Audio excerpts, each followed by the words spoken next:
If you're a homeowner, seller, or real estate investor in Maryland, here's your weekly market update. There are a few numbers you should be paying attention to.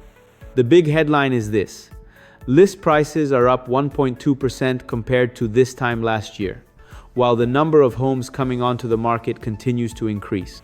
So what does that mean for you? Homes are still selling, but buyers are more selective.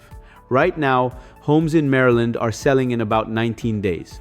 Properties selling at approximately 100% of their list price. That's encouraging for sellers. But there's another side to the story.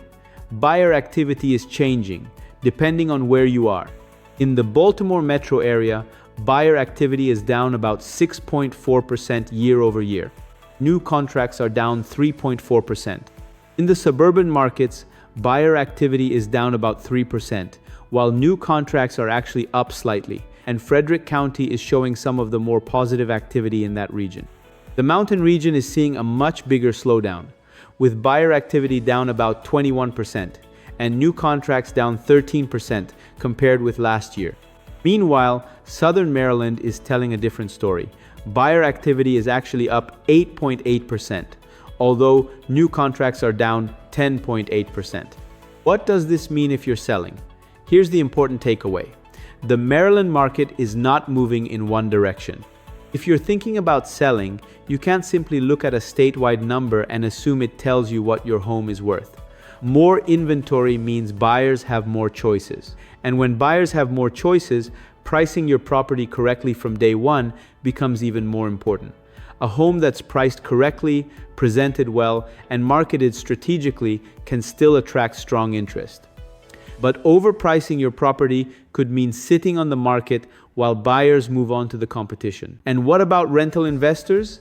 There's movement in the rental market too.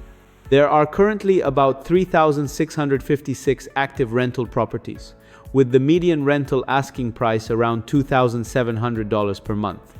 And it's taking a median of about 30 days for a rental property to go under lease. For investors, those numbers are worth watching when you're deciding whether to hold, sell, or purchase another property. Bottom line, the Maryland market is still active, but the story is different from one area to another. If you're thinking about selling, investing, or simply want to know what your property is worth in today's market, don't rely on the headlines. Let's look at the numbers for your specific neighborhood and your specific property. Because when it comes to real estate, local knowledge matters. I'm happy to help you understand what's happening in your market and what it could mean for your next move.